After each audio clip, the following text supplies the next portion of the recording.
ਵਾਹਿਗੁਰੂ ਜੀ ਕਾ ਖਾਲਸਾ ਵਾਹਿਗੁਰੂ ਜੀ ਕੀ ਫਤਿਹ। ਸਾਡੀ ਵਿਚਾਰ ਲੜੀ ਚੱਲ ਰਹੀ ਹੈ ਵਿਚਿੱਤਰ ਨਾਟਕ ਦੇ ਉੱਪਰ।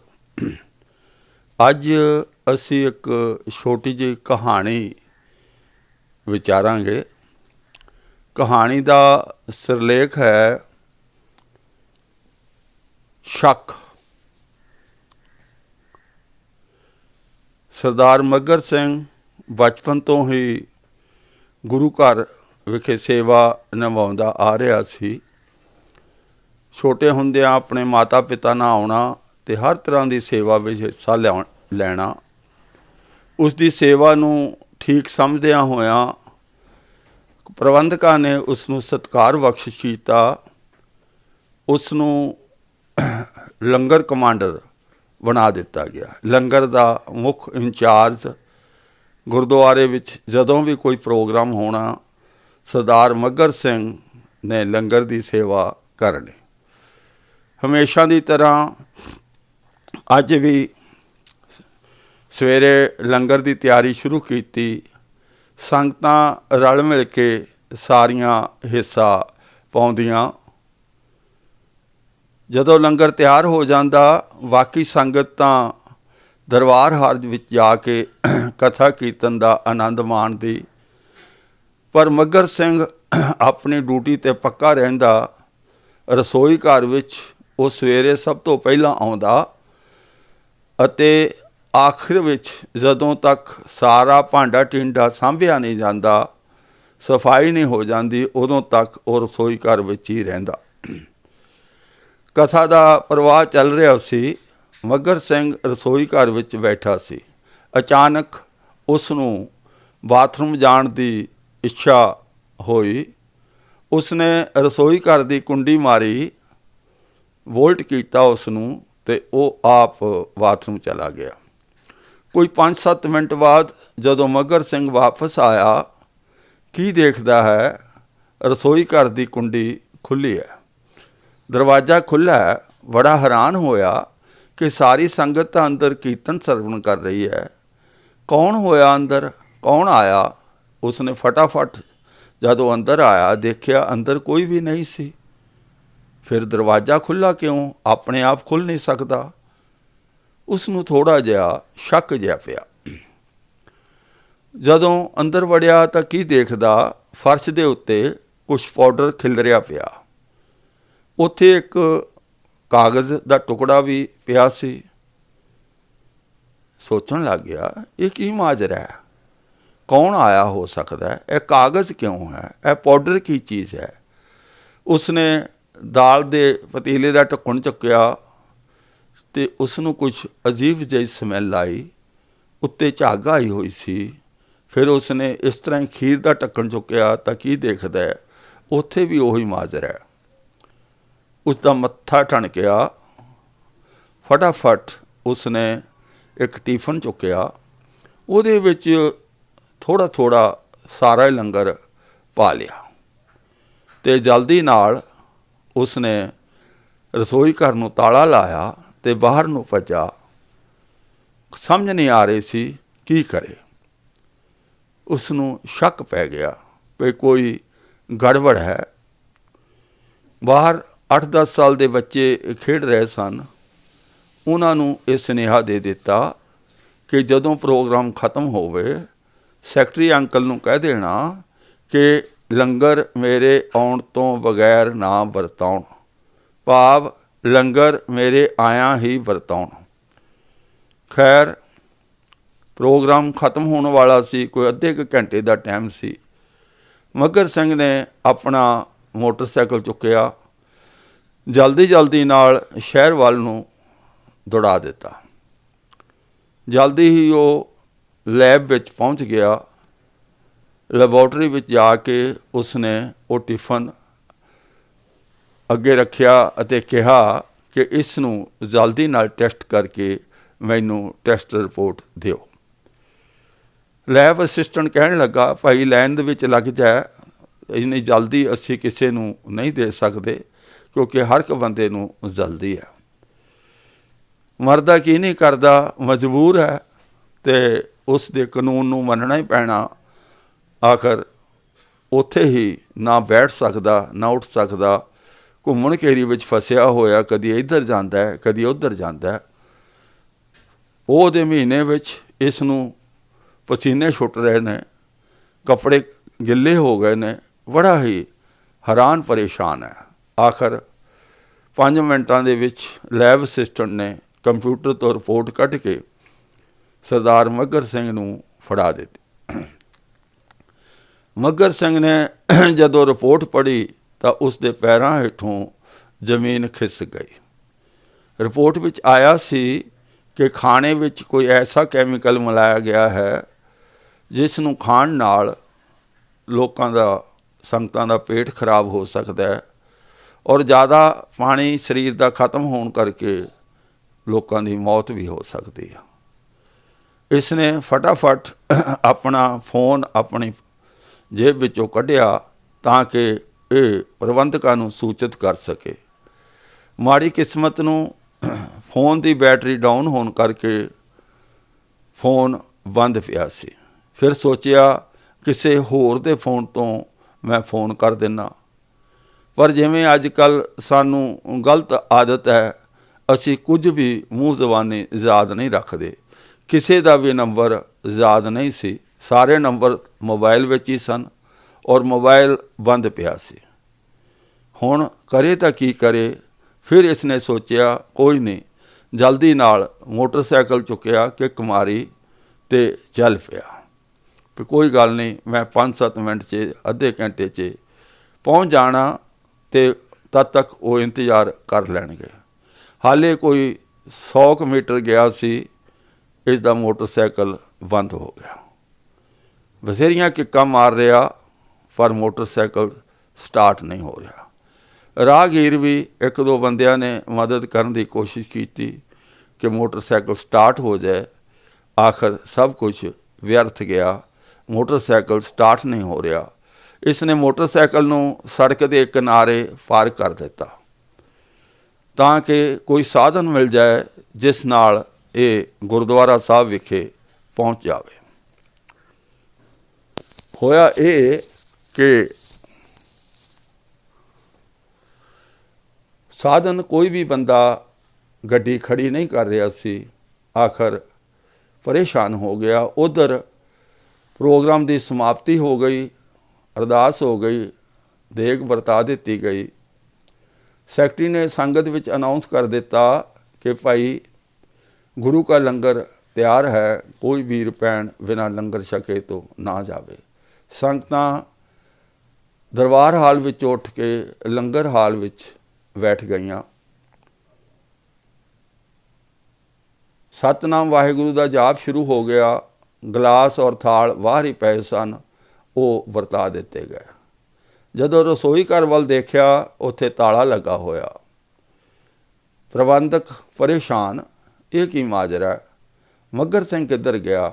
ਆਵਾਜ਼ਾਂ ਮਾਰ ਰਿਹਾ, ਮੱਘਰ ਸਿੰਘ ਕਿਤਿਓਂ ਆਵਾਜ਼ ਦਾ ਜਵਾਬ ਨਹੀਂ ਦੇ ਰਿਹਾ। ਫਿਰ ਸੋਚਿਆ ਫੋਨ ਕਰਕੇ ਪਤਾ ਕਰਦੇ ਹਾਂ ਕਿ ਮੱਘਰ ਸਿੰਘ ਕਿੱਥੇ ਆ। ਫੋਨ ਕੀਤਾ, ਫੋਨ ਬੰਦ ਆ ਰਿਹਾ ਸੀ। ਇੰਨੇ ਚਿਰ ਨੂੰ ਉਹ ਬੱਚੇ ਬਾਹਰੋਂ ਆ ਗਏ। ਆ ਕੇ ਕਹਿਣ ਲੱਗੇ ਕਿ secretary uncle, Maghar Singh uncle ਬਾਹਰ ਗਏ ਨੇ। ਉਹ ਸਾਨੂੰ ਸੁਨੇਹਾ ਦੇ ਗਏ ਸੀ ਕਿ ਤੁਹਾਨੂੰ ਦੱਸਣ ਲਈ ਕਿ ਉਹ ਬਾਹਰ ਗਏ ਨੇ। ਜਦੋਂ ਤੱਕ ਉਹ ਬਾਹਰੋਂ ਆ ਨਹੀਂ ਜਾਂਦੇ, ਤੁਸੀਂ ਜੋ ਹੈ ਲੰਗਰ ਨਹੀਂ ਵਰਤਾਉਣਾ। ਬੜੀ ਹੈਰਾਨਗੀ ਦੀ ਗੱਲ ਸੀ। ਸੰਗਤਾਂ ਪੰਗਤਾਂ ਵਿੱਚ ਸਜੀਆਂ ਹੋਈਆਂ ਨੇ, ਥਾਲੀਆਂ ਅਤੇ ਗਲਾਸ ਵਰਤਾਏ ਜਾ ਚੁੱਕੇ ਨੇ, ਸਤਿਨਾਮ ਵਾਹਿਗੁਰੂ ਦਾ ਜਾਪ ਚੱਲ ਰਿਹਾ ਹੈ ਔਰ ਰਸੋਈ ਘਰ ਨੂੰ ਤਾਲਾ ਲੱਗਾ ਹੋਇਆ। ਕਾਫੀ ਦੇਰ ਹੋ ਗਈ ਤਾਂ ਪੰਗਤਾਂ ਵਿੱਚ ਉੱਠ ਕੇ ਸੰਗਤਾਂ ਆਉਣ ਲੱਗ ਗਈਆਂ। ਕੀ ਗੱਲ, ਅੱਜ ਲੰਗਰ ਨਹੀਂ ਆ ਰਿਹਾ? ਉੱਥੇ ਕੈਂਸ ਹੋ ਰਹੀ ਸੀ ਰਸੋਈ ਘਰ ਦੇ ਦਰਵਾਜ਼ੇ ਦੇ ਸਾਹਮਣੇ। ਫਿਰ ਕਿਸੇ ਨੇ ਸਲਾਹ ਦਿੱਤੀ, ਕਿਉਂਕਿ ਹਰ ਜਗ੍ਹਾ ਜੇ ਕੋਈ ਚੰਗਾ ਬੰਦਾ ਹੈ ਉਹਦੇ ਵਿਰੋਧੀ ਵੀ ਬਹੁਤ ਹੁੰਦੇ ਨੇ। ਵਿਰੋਧੀ ਕਹਿਣ ਲੱਗੇ, ਤੁਹਾਨੂੰ ਤਾਂ ਪਹਿਲਾਂ ਹੀ ਕਈ ਵਾਰ ਕਿਹਾ ਕਿ ਮੱਘਰ ਸਿੰਘ ਅੱਜ ਕੱਲ੍ਹ ਹੰਕਾਰਿਆ ਗਿਆ ਹੈ, ਇਸ ਨੂੰ ਗੁਰੂ ਘਰ ਨਾਲ ਕੋਈ ਪਿਆਰ ਨਹੀਂ ਹੈ, ਇਹ ਆਪਣੀ ਆਕੜ ਵਿੱਚ ਰਹਿੰਦਾ। ਅਤੇ ਅੱਜ ਦੇਖੋ ਇਹ ਤਾਲਾ ਲਾ ਕੇ ਚਲਾ ਗਿਆ। ਇਹ ਜਿਸ ਤਰ੍ਹਾਂ ਕਿ ਇਹੀ ਰੱਬ ਹੋਵੇ, ਬੜਾ ਕੁਛ ਬੋਲਣ, ਪਰ ਪ੍ਰਬੰਧਕਾਂ ਨੂੰ ਪਤਾ ਸੀ ਕਿ ਮੱਘਰ ਸਿੰਘ ਜ਼ਰੂਰ ਕੋਈ ਨਾ ਕੋਈ ਕਾਰਨ ਹੈ ਜੋ ਇਹ ਤਾਲਾ ਲਗਾ ਕੇ ਗਿਆ। ਪਰ ਸੰਗਤਾਂ ਦਾ ਇੰਨਾ ਪ੍ਰੈਸ਼ਰ ਪਿਆ, ਲੋਕ ਕਹਿਣ ਲੱਗੇ ਵੀ ਤਾਲਾ ਕੱਟ ਦਿਓ, ਉਹ 60-70 ਰੁਪਏ ਦਾ ਤਾਲਾ ਆਏਗਾ, ਨਵਾਂ ਲਿਆ ਕੇ ਲਾ ਦਾਂਗੇ। ਫਿਰ ਕੋਈ ਵੀਰ ਕਹਿਣ ਲੱਗਾ ਕਿ ਕੱਟੋ ਨਾ, ਇਹਦੀ ਡੁਪਲੀਕੇਟ ਚਾਬੀ ਹੈ, ਅਸੀਂ ਤਾਲਾ ਖੋਲ੍ਹ ਲੈਂਦੇ ਹਾਂ। ਚਾਬੀ ਲੱਭਣ ਗਏ, ਕਾਫੀ ਟਾਈਮ ਉੱਥੇ ਲੱਗ ਗਿਆ, ਕਿਉਂਕਿ ਜਿਹੜੀ ਚੀਜ਼ ਵਰਤੋਂ ਵਿੱਚ ਨਾ ਆਵੇ ਅਸੀਂ ਆਮ ਤੌਰ 'ਤੇ ਸਿੱਟ ਮਸਿੱਟੇ ਉਸ ਨੂੰ ਰੱਖਦੇ ਹਾਂ, ਕੋਈ ਪਤਾ ਵੀ ਨਹੀਂ ਹੁੰਦਾ ਉਹ ਕਿੱਥੇ ਪਈ ਹੈ। ਇਸ ਤਰ੍ਹਾਂ ਕਰਦਿਆਂ 10-15 ਮਿੰਟ ਹੋਰ ਗੁਜ਼ਰ ਗਏ। ਉੱਧਰ ਸਤਨਾਮ ਵਾਹਿਗੁਰੂ ਕਰਦੀਆਂ ਸੰਗਤਾਂ ਦੇ ਗਲੇ ਵੀ ਸੁੱਕ ਗਏ। ਜਿਹੜਾ ਵਿੱਚ ਲੀਡਰ ਬਣ ਕੇ ਇਹ ਬੋਲ ਬੁਲਵਾ ਰਿਹਾ ਸੀ ਉਹ ਵੀ ਥੱਕ ਗਿਆ, ਪਰ ਉਹ ਹੁਣ ਆਪਣੀ ਡਿਊਟੀ ਤੋਂ ਪਿੱਛੇ ਵੀ ਨਹੀਂ ਹਟ ਸਕਦਾ ਸੀ। ਭਾਵ ਹਰ ਤਰ੍ਹਾਂ ਹਰ ਜਗ੍ਹਾ ਅਸ਼ਾਂਤੀ ਦਿਖਾਈ ਦੇ ਰਹੀ ਸੀ। ਖੈਰ ਡੁਪਲੀਕੇਟ ਚਾਬੀ ਨਾਲ ਤਾਲਾ ਖੋਲ੍ਹਿਆ, ਬਾਲਟੀਆਂ ਵਿੱਚ ਲੰਗਰ ਪਾਇਆ ਗਿਆ ਅਤੇ ਵਰਤਾਉਣਾ ਸ਼ੁਰੂ ਕਰ ਦਿੱਤਾ। ਉੱਧਰੋਂ ਮੱਘਰ ਸਿੰਘ ਨੂੰ ਕੋਈ ਸਾਧਨ ਨਹੀਂ ਮਿਲ ਰਿਹਾ ਸੀ। ਆਖਰ ਇੱਕ ਆਟੋ ਵਾਲਾ ਮਿਲਿਆ ਜਿਸ ਨੇ ਆਟੋ ਖੜ੍ਹਾ ਕੀਤਾ। ਮੱਘਰ ਸਿੰਘ ਜਲਦੀ ਨਾਲ ਆਟੋ ਦੇ ਵਿੱਚ ਬੈਠ ਕੇ ਉਸ ਨੂੰ ਕਿਹਾ ਕਿ ਭਾਈ ਮੈਨੂੰ ਗੁਰਦੁਆਰਾ ਸਾਹਿਬ ਲੈ ਚੱਲ। ਉਹ ਬਾਹੋ ਦਾਹੀ ਗੁਰਦੁਆਰੇ ਵੱਲ ਨੂੰ ਆ ਰਹੇ ਸਨ। ਇੱਧਰ ਸੰਗਤਾਂ ਵਿੱਚ ਲੰਗਰ ਵਰਤਾਇਆ ਜਾ ਰਿਹਾ ਸੀ। ਮੱਘਰ ਸਿੰਘ ਬੜੀ ਮੁਸ਼ਕਿਲ ਨਾਲ ਦੌੜਾ ਜਲਦੀ ਨਾਲ ਆਟੋ ਤੋਂ ਉਤਰ ਕੇ ਲੰਗਰ ਹਾਲ ਵਿੱਚ ਪੁੱਜਿਆ। ਜਦੋਂ ਲੋਕਾਂ ਨੇ ਇਸ ਨੂੰ ਦੇਖਿਆ ਉਹਨਾਂ ਨੂੰ ਬੜਾ ਗੁੱਸਾ ਆਇਆ। ਮੱਘਰ ਸਿੰਘ ਦੇ ਹੱਥ ਵਿੱਚ ਟਿਫਨ ਦੇਖ ਕੇ ਹੋਰ ਵੀ ਜਲ ਵਲ ਗਏ ਕਿ ਸੰਗਤਾਂ ਨੂੰ ਤਾਂ ਲੰਗਰ ਲਈ ਤਾਲਾ ਲਾ ਕੇ ਚਲਾ ਗਿਆ, ਆਪਣੇ ਮਲਾਜੇ ਪਾਲ ਰਿਹਾ, ਪਤਾ ਨਹੀਂ ਕਿਸ ਨੂੰ ਲੰਗਰ ਦੇਣ ਗਿਆ ਸੀ। ਉੱਧਰੋਂ ਜਦੋਂ ਮੱਘਰ ਸਿੰਘ ਨੇ ਦੇਖਿਆ ਕਿ ਥਾਲੀਆਂ ਵਿੱਚ ਲੰਗਰ ਵਰਤਾ ਦਿੱਤਾ ਗਿਆ ਹੈ, ਉਸਨੇ ਆਓ ਦੇਖਿਆ ਨਾ ਤਾਓ ਦੇਖਿਆ, ਉੱਚੀ ਆਵਾਜ਼ ਵਿੱਚ ਕਹਿਣ ਲੱਗਾ, ਕੋਈ ਲੰਗਰ ਨਹੀਂ ਖਾਏਗਾ। ਸੰਗਤਾਂ ਹੈਰਾਨ ਕਿ ਅੱਜ ਤਾਂ ਵਾਕਿਆ ਹੀ ਇਹਦੇ ਵਿੱਚ ਕੋਈ ਭੂਤ ਆ ਗਿਆ ਹੈ। ਇਹ ਬੜੀਆਂ ਉਲਟੀਆਂ ਸਿੱਧੀਆਂ ਗੱਲਾਂ, ਉਲਟੇ ਸਿੱਧੇ ਕੰਮ ਕਰ ਰਿਹਾ ਹੈ। ਦੁਬਾਰਾ ਹੀ ਫਿਰ ਉਸਨੇ ਮੱਘਰ ਸਿੰਘ ਨੇ ਕਿਹਾ, ਜੋ ਲੰਗਰ ਖਾਏਗਾ ਉਹ ਮਰ ਜਾਏਗਾ, ਲੰਗਰ ਵਿੱਚ ਜ਼ਹਿਰ ਹੈ। ਜਦੋਂ ਜ਼ਹਿਰ ਦੀ ਗੱਲ ਕੀਤੀ, ਹੁਣ ਤੱਕ ਜਿਹੜੇ ਭੁੱਖ ਦੁੱਖੋਂ ਆਤੁਰ ਲੋਕ ਹੋਏ ਬੈਠੇ ਸਨ, ਬੜੇ ਪਰੇਸ਼ਾਨ ਸਨ, ਜਿਨ੍ਹਾਂ ਦੇ ਪੇਟ ਵਿੱਚ ਚੂਹੇ ਕੁੱਦ ਰਹੇ ਸਨ, ਇੱਕਦਮ ਉਹਨਾਂ ਦੀ ਭੁੱਖ ਉੱਡ ਗਈ ਔਰ ਸਾਰੇ ਹੱਕੇ ਵੱਕੇ ਰਹਿ ਗਏ। ਇਹ ਕੀ ਮਾਜਰਾ। ਤਦ ਮੱਘਰ ਸਿੰਘ ਨੇ ਉਹ ਟੈਸਟ ਰਿਪੋਰਟ ਜੋ ਹੈ ਸੈਕਟਰੀ ਦੇ ਹੱਥ ਵਿੱਚ ਫੜਾ ਦਿੱਤੀ, ਜਿਸ ਵਿੱਚ ਲਿਖਿਆ ਹੋਇਆ ਸੀ ਕਿ ਖਾਣੇ ਵਿੱਚ ਕੋਈ ਇਤਰਾਜ਼ਯੋਗ ਚੀਜ਼, ਜ਼ਹਿਰ ਰੂਪੀ ਚੀਜ਼ ਪਾਈ ਗਈ ਹੈ। ਜਦੋਂ ਸਾਰਿਆਂ ਨੇ ਇਹ ਸੁਣਿਆ ਤਾਂ ਉਹ ਇੱਕਦਮ ਦੇਖਦੇ ਹੀ ਰਹਿ ਗਏ। ਉੱਥੇ ਵੀ ਕਈ ਤਰ੍ਹਾਂ ਦੀ ਸੰਗਤ ਬੈਠੀ ਸੀ। ਕੁਝ ਕਹਿਣ ਲੱਗੇ ਵੀ ਇੰਝ ਕਰੋ, ਉੱਪਰੋਂ ਹਟਾ ਲਓ, ਦਾਲ ਅਤੇ ਖੀਰ ਚਲੋ ਸੁੱਟ ਦਿਆਂਗੇ, ਪਰ ਸਬਜ਼ੀ ਦੇ ਉੱਤੋਂ ਲਾ ਲਓ, ਥੱਲੇ ਥੋੜ੍ਹੀ ਜ਼ਹਿਰ ਰਲੀ ਹੋਣੀ ਆ। ਪ੍ਰਸ਼ਾਦੇ ਉੱਤੋਂ ਪਰੇ ਕਰ ਲਓ, ਸਾਰੇ ਪ੍ਰਸ਼ਾਦਿਆਂ 'ਚ ਜ਼ਹਿਰ ਕਿੱਦਾਂ ਰਲ ਸਕਦੀ ਆ। ਫਿਰ ਸਿਆਣੇ ਬੰਦਿਆਂ ਨੇ ਕਿਹਾ ਕਿ ਤੁਸੀਂ ਸਲਾਹ ਦਿੰਦੇ ਹੋ, ਪਹਿਲਾਂ ਤੁਹਾਨੂੰ ਹੀ ਸਿਖਾਉਂਦੇ ਆ। ਪਰ ਕੋਈ ਲੰਗਰ ਛਕਣ ਨੂੰ ਤਿਆਰ ਨਾ ਹੋਇਆ, ਕਿਉਂਕਿ ਲੋਕੀ 1-2 ਦਿਨ ਭੁੱਖੇ ਰਹਿਣ ਨੂੰ ਤਾਂ ਤਿਆਰ ਹੋ ਗਏ, ਪਰ ਜਿਸ ਖਾਣੇ ਵਿੱਚ ਸ਼ੱਕ ਸੀ ਵੀ ਜ਼ਹਿਰ ਸਾਰੇ 'ਚ ਨਾ, ਹੁਣ ਤਾਂ ਸ਼ੱਕ ਤਾਂ ਸਪਸ਼ਟ ਹੋ ਗਿਆ ਸੀ, ਪਰ ਸਾਰੇ ਵਿੱਚ ਰਲੇ ਹੋਣ ਦਾ ਸ਼ੱਕ ਸੀ ਵੀ ਹੋ ਸਕਦਾ ਥੱਲੇ ਤੱਕ ਰਲ ਗਿਆ ਹੋਵੇ। ਭਾਵ ਸ਼ੱਕ ਵਾਲੀ ਚੀਜ਼ ਨੂੰ ਕੋਈ ਵੀ ਅੰਗੀਕਾਰ ਕਰਨ ਨੂੰ ਤਿਆਰ ਨਹੀਂ ਹੁੰਦਾ ਜਦੋਂ ਭੋਜਨ ਹੋਵੇ। ਅਤੇ ਉਹ ਸਾਰੇ ਖਾਣੇ ਨੂੰ ਟੋਆ ਪੁੱਟ ਕੇ ਗੱਭ ਦਿੱਤਾ ਗਿਆ ਅਤੇ ਨਵੇਂ ਸਿਰੇ ਭਾਂਡੇ ਚੰਗੀ ਤਰ੍ਹਾਂ ਧੋ ਕੇ ਬਣਾ ਕੇ ਸਾਫ਼ ਕਰਕੇ ਲੰਗਰ ਤਿਆਰ ਕਰਕੇ ਸੰਗਤਾਂ ਨੂੰ ਛਕਾਇਆ ਗਿਆ। ਇਹ ਕਹਾਣੀ ਜਿਹੜੀ ਸਾਰੀ ਪੜ੍ਹਨ ਦਾ, ਸੁਣਨ ਦਾ, ਸੁਣਾਉਣ ਦਾ ਮਕਸਦ ਕੀ ਹੈ, ਇਹ ਕਹਾਣੀ ਕਿਸੇ ਕਿਤਾਬ ਵਿੱਚ ਨਹੀਂ ਲਿਖੀ ਹੋਈ, ਮੈਂ ਆਪ ਹੀ ਬਣਾਈ ਹੈ।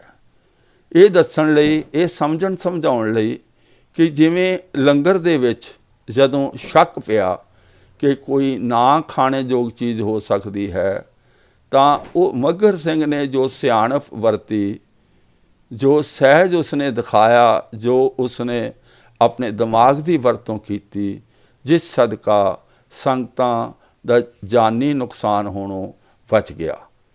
ਜੇ ਉਹ ਥੋੜ੍ਹੀ ਜਿਹੀ ਢਿੱਲ ਕਰਦਾ, ਅਣਗਹਿਲੀ ਕਰਦਾ, ਤੇ ਉੱਥੇ ਅਨਰਥ ਹੋ ਜਾਣਾ ਸੀ। ਭਾਵ ਜਦੋਂ ਕਿਸੇ ਚੀਜ਼ ਉੱਤੇ ਕੋਈ ਸ਼ੱਕ ਹੋਵੇ, ਸ਼ੱਕ ਵਾਲੀ ਚੀਜ਼ ਨੂੰ ਕਦੀ ਵੀ ਵਰਤੋਂ ਵਿੱਚ ਨਹੀਂ ਲਿਆਉਣਾ ਚਾਹੀਦਾ ਜਦੋਂ ਤੱਕ ਉਹ ਸ਼ੱਕ ਸਪਸ਼ਟ ਨਾ ਹੋ ਜਾਵੇ ਕਿ ਉਹ ਸ਼ੱਕ ਹੈ ਜਾਂ ਸੱਚ ਹੈ। ਇਸ ਤਰ੍ਹਾਂ ਕਰਕੇ ਇੱਥੇ ਤਾਂ ਇਸ ਕਹਾਣੀ ਵਿੱਚ ਤਾਂ ਕੋਈ ਥਰਡ ਪਰਸਨ ਨੇ, ਤੀਜੇ ਬੰਦੇ ਨੇ ਆ ਕੇ ਜ਼ਹਿਰ ਰਲਾਈ ਸੀ। ਪਰ ਜਰਾ ਖਿਆਲ ਕਰੋ, ਅਗਰ ਲੰਗਰ ਤਿਆਰ ਕਰਨ ਵਾਲਾ ਬੰਦਾ ਬੇਈਮਾਨ ਹੋਵੇ, ਉਹੀ ਕੋਈ ਨਾ ਖਾਣ ਜੋਗੀ ਵਾਲੀ ਚੀਜ਼ ਉਹਦੇ ਵਿੱਚ ਰਲਾ ਦੇਵੇ, ਫਿਰ ਕੋਈ ਬਚਣ ਦੇ ਚਾਂਸ ਹੈ? ਉਸਨੇ ਐਸੀ ਜੁਗਤੀ ਨਾਲ ਰਲਾਉਣਾ ਤਾਂ ਕਿ ਖਾਣ ਲੱਗਿਆਂ ਤੁਹਾਨੂੰ ਪਤਾ ਨਾ ਲੱਗੇ, ਪਰ ਉਹਦਾ ਅਸਰ ਬਾਅਦ ਵਿੱਚ ਹੋਵੇ। ਇਹ ਮੈਂ ਕੀ ਕਹਿ ਰਿਹਾ ਕਿ ਇਵੇਂ ਜੋ ਗ੍ਰੰਥ ਹੈ, ਜੇ ਗ੍ਰੰਥਾਂ ਵਿੱਚੋਂ ਕੋਈ ਬਾਹਰੋਂ ਰਲਾਵੇ ਤਾਂ ਉਹਦੇ ਵਿੱਚ ਹੋ ਸਕਦਾ ਕਿ ਕੋਈ ਪੋਰਸ਼ਨ ਬਚ ਜਾਵੇ, ਕੁਛ ਪੋਰਸ਼ਨ ਚੰਗਾ ਹੋਵੇ। ਪਰ ਜੇਕਰ ਲਿਖਿਆ ਹੀ ਕਿਸੇ ਸ਼ਰਾਰਤੀ ਨੇ ਹੋਵੇ, ਜਿਹੜਾ ਸਿੱਖੀ ਨੂੰ ਖਤਮ ਕਰਨਾ ਚਾਹੁੰਦਾ ਹੋਵੇ, ਤਾਂ ਫਿਰ ਕਿਸੇ ਤਰ੍ਹਾਂ ਵੀ ਤੁਸੀਂ ਉਹਦੇ ਵਿੱਚੋਂ ਸੱਚ ਚੁਗ ਨਹੀਂ ਸਕਦੇ, ਸੱਚ ਕੱਢ ਨਹੀਂ ਸਕਦੇ। ਉਹ ਇਸ ਤਰ੍ਹਾਂ ਵਲਫਰੇ ਪਾ ਕੇ ਲਿਖਿਆ ਹੋਏਗਾ, ਇਵੇਂ ਸ਼ਹਿਦ ਨਾਲ ਲਵੇੜ ਕੇ ਲਿਖਿਆ ਹੋਏਗਾ। ਉਹ ਕਿਸੇ ਪਾਸਿਓਂ ਖਾ ਲਓ, ਕਿਸੇ ਪਾਸਿਓਂ ਉਸ ਨੂੰ ਰੱਖ ਲਓ, ਮੌਤ ਹੋਣੀ ਅਵਸ਼ ਹੈ, ਤੁਹਾਡਾ ਜੀਵਨ ਬਰਬਾਦ ਹੋਣਾ ਤੈਅ ਹੈ। ਸਾਡੇ ਸ਼ਰਾਰਤੀ ਲੋਕਾਂ ਨੇ ਤੇ ਸਿੱਖ ਧਰਮ ਦੇ ਵਿਰੋਧੀਆਂ ਨੇ ਕੀ ਕੀਤਾ, ਇਹ ਸੂਰਜ ਪ੍ਰਕਾਸ਼ ਗ੍ਰੰਥ, ਵਿਚਿੱਤਰ ਨਾਟਕ ਗ੍ਰੰਥ, ਉਹ ਐਡੀ ਸਿਆਣਪ ਵਰਤੀ ਹੈ ਕਿ ਪਹਿਲੀ ਗੱਲ, ਜਿਸ ਨੇ ਸੂਰਜ ਪ੍ਰਕਾਸ਼ ਗ੍ਰੰਥ ਲਿਖਿਆ, ਉਸ ਨੂੰ ਮਹਾਨ ਕਵੀ ਬਣਾ ਕੇ ਸਾਡੇ ਸਿਰ 'ਤੇ ਬਿਠਾਇਆ ਸਾਡੇ ਵਿਰੋਧੀਆਂ ਨੇ। ਉਸ ਦਾ ਨਾਂ ਸਿੱਖ ਪੰਥ ਵਿੱਚ ਇਤਨਾ ਵੱਡਾ ਬਣਾ ਦਿੱਤਾ ਕਿ ਆਮ ਬੰਦਾ ਨਾਮ ਲੈਂਦਿਆਂ ਹੀ ਡਰਦਾ ਕਿ ਮਹਾਕਵੀ। ਔਰ ਦੂਜੇ ਗ੍ਰੰਥ ਲਈ ਤਾਂ ਹੋਰ ਕਮਾਲ ਕਰ ਦਿੱਤੀ, ਵਿਚਿੱਤਰ ਨਾਟਕ ਲਈ। ਉੱਥੇ ਤਾਂ ਲਿਖਾਰੀ ਹੀ ਗੁਰੂ ਗੋਬਿੰਦ ਸਿੰਘ ਜੀ ਨੂੰ ਬਣਾ ਦਿੱਤਾ। ਹੁਣ ਸਿੱਖ ਕਰੇ ਤਾਂ ਕਰੇ ਕੀ, ਆਪ ਸਿੱਖ ਪੜ੍ਹਦੇ ਨੇ। ਸਿੱਖਾਂ ਨੂੰ ਜੋ ਗੁੰਮਰਾਹ ਕਰਨ ਵਾਲੇ ਜਿਹੜੇ ਸ਼ਿਕਾਰੀ ਦੇ ਵਟੇਰੇ ਨੇ, ਉਹ ਸਿੱਖੀ ਲਿਬਾਸ ਵਿੱਚ, ਸਿੱਖੀ ਪਹਿਰਾਵੇ ਵਿੱਚ, ਸਿੱਖੀ ਚੋਗੇ ਵਿੱਚ, ਸਿੱਖੀ ਗੋਲ ਪੱਗਾਂ ਬੀਬੀਆਂ ਦਾੜੀਆਂ ਵਾਲੇ ਬਣ ਕੇ ਉਹ ਸਾਨੂੰ ਸ਼ਿਕਾਰੀ ਦੇ ਵਟੇਰੇ ਬਣ ਕੇ ਸਾਨੂੰ ਇਸ ਸ਼ਿਕਾਰੀ ਦੇ ਜਾਲ ਵਿੱਚ ਫਸਾਉਂਦੇ ਨੇ, ਸਾਨੂੰ ਗੁੰਮਰਾਹ ਕਰਦੇ ਨੇ। ਭਾਈ ਜਿਵੇਂ ਇਹ ਮੱਘਰ ਸਿੰਘ ਨੇ ਸਿਆਣਪ ਵਰਤੀ ਸੀ, ਇਵੇਂ ਹਰ ਸਿੱਖ ਨੂੰ ਮੱਘਰ ਸਿੰਘ ਬਣਨਾ ਪੈਣਾ। ਅੱਜ ਇਹਨਾਂ ਸਾਰਿਆਂ ਗ੍ਰੰਥਾਂ ਨੂੰ ਪਾਸੇ ਕਿਨਾਰੇ ਕਰਨਾ ਪੈਣਾ, ਗੁਰੂ ਗ੍ਰੰਥ ਸਾਹਿਬ ਨਾਲ ਜੁੜਨਾ ਪੈਣਾ। ਜਦੋਂ ਜ਼ਹਿਰ ਰਲ ਜਾਏ, ਉਹਦੇ ਵਿੱਚੋਂ ਕੁਝ ਚੰਗਾ ਨਹੀਂ ਕੱਢਿਆ ਜਾ ਸਕਦਾ। ਜੇ ਕਿਸੇ ਵੀਰ ਨੂੰ ਕੋਈ ਸ਼ੱਕ ਹੋਵੇ ਤਾਂ ਮੈਂ ਤੁਹਾਨੂੰ ਸੂਰਜ ਪ੍ਰਕਾਸ਼ ਗ੍ਰੰਥ ਦੀ ਗੱਲ ਕਰਦਾ। ਇਤਿਹਾਸ ਜਿਹਨੂੰ ਸੋਮਾ ਕਹਿੰਦੇ ਆ, ਇਤਿਹਾਸ ਦੇ ਵਿੱਚ ਇੱਕ ਮੁੱਖ ਗੱਲ ਹੁੰਦੀ, ਬਹੁਤ ਸਾਰੇ ਗੱਲਾਂ ਹੁੰਦੀਆਂ ਨੇ, ਕਦੋਂ, ਕਿੱਥੇ, ਕਿਉਂ, ਕਿਵੇਂ, ਕਿਸ ਨਾਲ ਵਰਤੇ, ਬਹੁਤ ਸਾਰੇ ਕਿਉਂ ਦੇ ਆਨਸਰ ਦਿੱਤੇ ਗਏ ਹੁੰਦੇ ਇਤਿਹਾਸ ਦੇ ਵਿੱਚ। ਪਰ ਉਹਦੇ ਵਿੱਚ ਮੁੱਖ ਗੱਲ ਹੁੰਦੀ ਹੈ ਕਦੋਂ। ਤੁਸੀਂ ਸੂਰਜ ਪ੍ਰਕਾਸ਼ ਗ੍ਰੰਥ ਵਿੱਚੋਂ ਸੰਨ ਲੱਭ ਲਿਓ ਕਿ ਸਿੱਖ ਇਤਿਹਾਸ ਦੇ ਕਿੰਨੇ ਸੰਨ ਤੁਹਾਨੂੰ ਮਿਲਦੇ ਹਨ।